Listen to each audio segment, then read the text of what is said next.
ये लेते हैं हम अटेंड, उसके बाद मीटिंग अटेंड करके अगर आपकी ग्रीवांसेस एड्रेस होती है तो ठीक है, कोई इशू ही नहीं है। अदरवाइज अगर नहीं होती है देन यू विल प्रोसीड, जो भी आपने करना होगा वो कर लो। पहले मीटिंग नोटिस हुई है, अफसर जो हैं दूर से आए हैं, डीएमओ साहब आए हैं, एसडीपीओ साहब आए हैं, तहसीलदार में बैठे हैं, ठीक है। पहले मीटिंग जो है अटेंड कर लो, उसके बाद फिर जो डिसाइड होगा फिर देख लेंगे। आओ मीटिंग में आ जाओ 4-5 लोग। प्रोटेस्ट आपका पीसफुल प्रोटेस्ट जो है राइट है, हम तो बोल रहे हैं।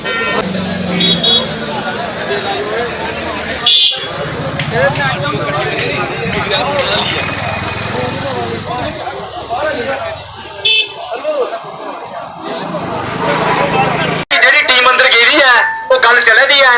ਸਾਰੇ ਭਰਾ ਜਿਹੜੇ ਆਏ ਨੇ ਟਰੈਕਟਰ ਵਾਲੇ, ਇਹ ਸਾਰੇ ਹੀ ਇੱਕ ਬੇਨਤੀ ਕੀਤੀ ਜਾਂਦੀ ਹੈ ਭਈ ਸਾਰੇ ਆਖੋ ਭਈ ਅਸੀਂ ਟਰੈਕਟਰ ਤੋਂ ਲੈ ਲਓ, ਸਾਰੇ ਕੇਸ ਮਖਾਈ ਦਿਓ, ਅਸੀਂ ਛੋਟੀ ਮੋਟੀ ਨੌਕਰੀ ਲਓ, ਅਸੀਂ ਕਦੇ ਰੇਤਾ ਨਹੀਂ ਲੱਗੇ ਚੁੱਕਣਾ ਹੈ। ਕਿਉਂਕਿ ਰੇਤਾ ਮਾਲਕੀ ਚੁੱਕਿਆ ਜਾ ਕੋਹੇ ਨੇ ਉਹਦੇ ਚੁੱਕਿਆ, ਜਿੰਨਾ ਰਕਬਾ ਰੇਤਾ ਖੋੜ ਬਲਾਕ ਜਿੰਨੀਆਂ ਖੱਡਾਂ ਸਾਰੀਆਂ ਮਾਲਕੀ ਨੇ, ਸਾਰੇ ਲੋਕਾਂ ਦੀ ਮਾਲਕੀ ਹੈ। ਮਾਲਕੀ ਅਗਰ ਚੁੱਕਿਆ ਦਿਆ ਇਹਨੇ ਕੋਈ ਮਹਿਕਮੇ ਤਰਾਜ ਨਹੀਂ ਚਾਹੀਦਾ। ਰੇਟ ਇੰਡੈਡ ਜਿਹੜੇ ਰਿਐਲਿਟੀ ਕੁਛ ਹੋਰ ਹੈ, 400 रुपये रियलिटी है, 600 रुपये दियो जी रेता लॉइड हो, ये दादागिरी है। क्योंकि महकमे सोचना चाहिए भाई ये सारे बंदे जिन्ने भी आने सारे अनपलाइड जागत ने, क्योंकि घर वाले बेचारे बड़े मुश्किल ने कि कर्जे कन्नै ले जाता ट्रैक्टर, बड़े मुश्किल इनका गुजारा चलता। फिर नहीं रोए खाली ट्रैक्टर ले जाते मारे अंदर, चलो जी खाली ट्रैक्टर तो रेता लैन जा रहे हो, वो भावें कोई अपने काम जा रहा उसी ले जाते। फिर पिछू चलान करो जी, फिर उन्हें 25,000 रुपये जुर्माना, इन्हें कुछ जे 25,000 रुपये ट्रैक्टर गली चलाने जी, बाकी टाउन कड्ढी फिर सैल पत्ते लाइए फिर सारे दी एकता रखो, रखिए रखो। जिन्नी देर गल नहीं मुंडी कोई बंदा जी ट्रैक्टर तू जाएगा, ट्रैक्टर चुनने खास कर लोग ने अज कोई ना कोई निर्णय लिए जाना, इं कोई बंदा घर नहीं जाएगा जो जिन चेर निर्णय ना आता। हाली दिखो जे अंदर कोई देश नहीं आता, ट्रैक्टर सारे रोड चलाइए बंद कर दो, दिखे जाओ जिला जे मुंगली चलो या डांग चलो चला के अस कोई एडा बड़े कोई नहीं है। क्योंकि बड़े बारी भाण पई है, 71 की पई, 65 की पई, बड़ी बारी खादियां खालियां मुड़ियां खाई लेके एक बारी की हो तां लोगों को पता लगे साडा किस बनी जा ना।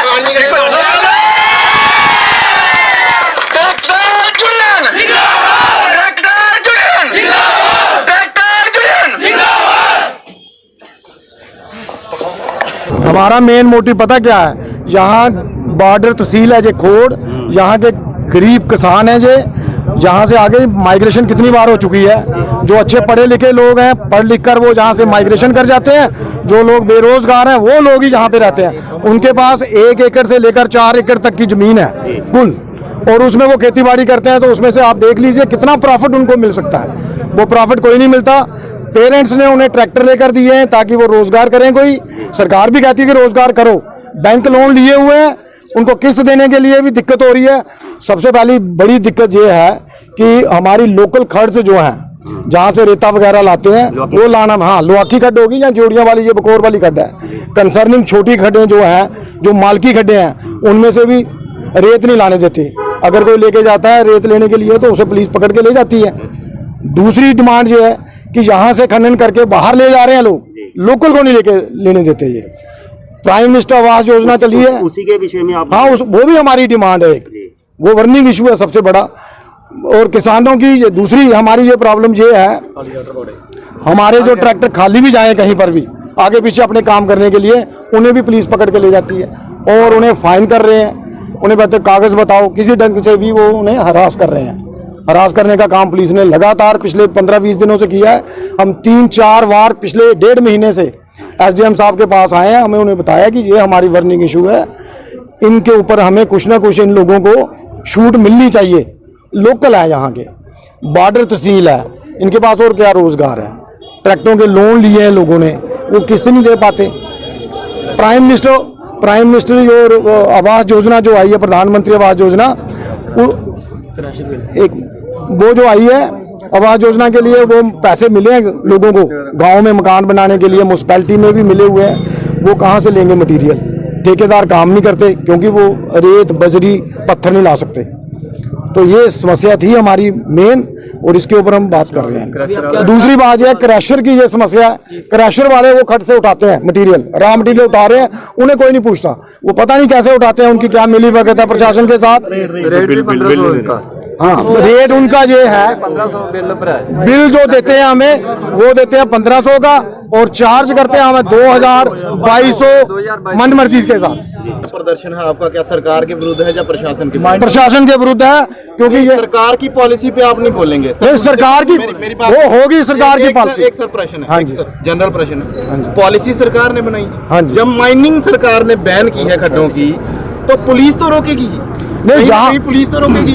सरकार से क्या आप अपील करना चाहेंगे? क्या ये हम सरकार से भी कहते हैं कि इसके बारे में विचार करें जी। ताकि जो गरीब लोग हैं बॉर्डर एरिया क्षेत्र में जिनके बाद वो कहाँ जाएंगे बजरी और रेत लेने के लिए। क्रैशर का रेट जो है वो अपनी मन मर्जी से लेते हैं। बिल्कुल एक बड़े जो क्रशर वाले हैं जो बड़ी फिश हाँ, वो बड़े- हाँ, वो ले रहे हैं मन मर्जी। पहुंच रहा है लेकिन एक ट्रैक्टर सीज किए जा रहे हैं। ट्रैक्टर छोटे किसानों के ट्रैक्टर जो आम पब्लिक है जिनके ट्रैक्टर खाली ट्रैक्टर सीज कर लेते हैं उनके। तो क्या कौन अपील कहते हैं? करना चाहेंगे? अपील कर रहे हैं हम एलजी साहब से कह रहे हैं कि ये इस इशू के ऊपर कुछ करें, आप जनरल पब्लिक के लिए कुछ करें।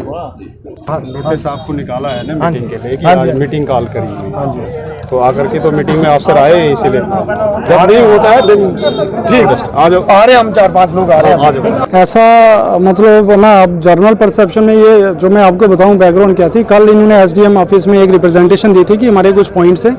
तो एसडीएम ऑफिस से ही एक मीटिंग का नोटिस निकला था कि हमें ये इश्यूज़ हैं तो डिस्कस करना है। एसडीपीओ साहब भी आए थे तो हम सभी ने बैठ के यहाँ इनके साथ इंटरेक्शन की है।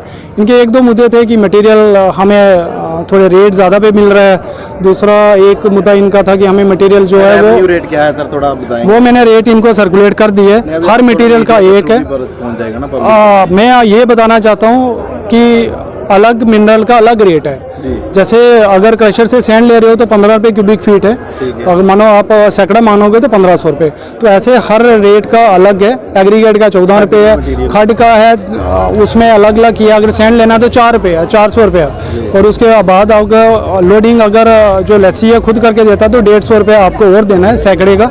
अगर लोडिंग खुद करनी है तो फिर कुछ नहीं देना है। और अभी जो डिपार्टमेंट ने ई चलान स्टार्ट किया है उस ई चलान में आपको रेट उसमें लिखा आता है। क्रशर वाला या कोई लस्सी है वो उसमें रेट डालता नहीं है क्योंकि हमने रेट हर मटेरियल के उसमें फीड किए हैं। सॉफ्टवेयर में उसमें रेट आ जाता है। तो लोगों से यही है कि जो रेट उस पर्ची पे लिखा आता है चलान पे लिखा आता है उससे ज़्यादा आप रेट नहीं दो क्योंकि वो रेट तो वो बात अंदर हुई है। उसका ये है कि एसडीपीओ साहब ने बोला कि अगर कोई करता है यहाँ तहसील लेवल पे एक कमेटी बनी है, तहसीलदार चेयरपर्सन है, एसएचओ मेंबर हैं, उनके नंबर आपको सर्कुलेट हो जाएंगे। आप उनको कंप्लेन करो और वो ये भी एग्रीड हैं कि अगर कोई रेट एग्जीट रहता है और उसको एफआईआर लगाएंगे।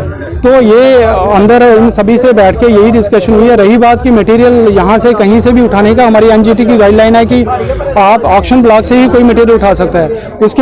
उसके लिए मैंने इनको अल्टरनेट बताया कि मिनरल डीलर लाइसेंस के लिए अप्लाई करो या डिस्पोजल परमिट मिल सकता है अगर कहीं मटेरियल स्टॉक्ड है।